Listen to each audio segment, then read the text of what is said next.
Welcome to the Daily Plunge. We are working our way through the Epistle to the Romans. We're in chapter 12, verses 9 through 21. Now, the basis of this whole chapter starts off in verse 1, God's mercy. What God has done to redeem us from sin, and that he has poured out his grace into your life, into my life. And so, what Paul is talking about throughout chapter 12 is not how we are to be good just to show how good we are. It's about a response to the gospel, right?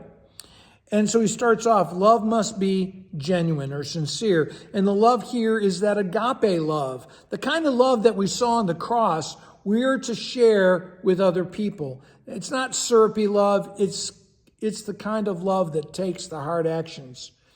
Hate what is evil, because the things of this world are evil. They don't lead to God. If they don't lead to God, they're evil. And to cling to what is good. And there's lots of good things in the world, but that's not what he's talking about. He's talking about clinging to what is the perfect and pleasing will of God. That is what he describes early in the chapter as good. That's what we're to be seeking.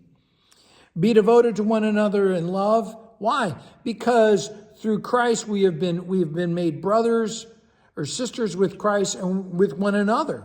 And as Christ loves us, we are to love one another. John 13. Honor one another above yourselves. As he said earlier, humble yourselves.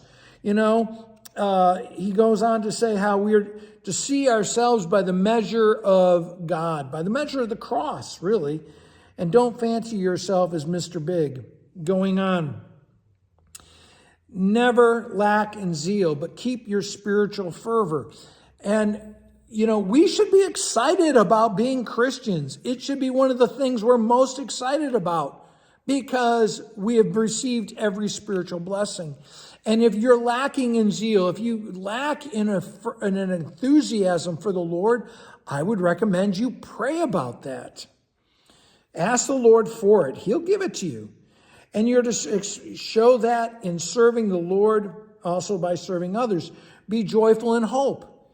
In other words, no matter what's going on in your life, good or bad, always be joyful in hoping what God can do, and be patient in affliction. And part of that is to recognize that often the afflictions we are going through are part of God's work to kill the old sinful self that's living within us, so that we would rely more upon God than ourselves.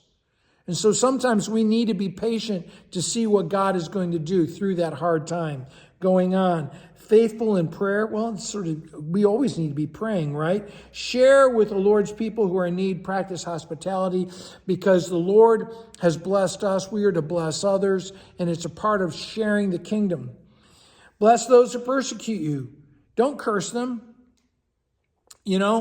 And so we are to pray for those who are going up against us, and not to revile them, not to answer their hatred with hatred, right?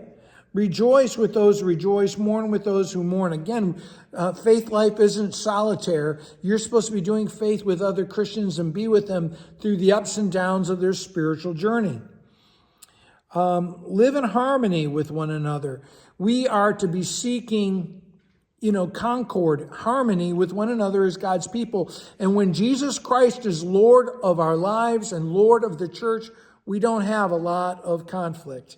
Going on, don't be proud, but be willing to associate with people of low position. Don't be conceited. Well, we sort of covered, and it's funny how often Paul has talked about this humility thing 3 times in this one chapter. Goes on, don't repay evil for evil. Be careful to do always what is right. And do not take revenge. Be patient. God is going to work out his kingdom.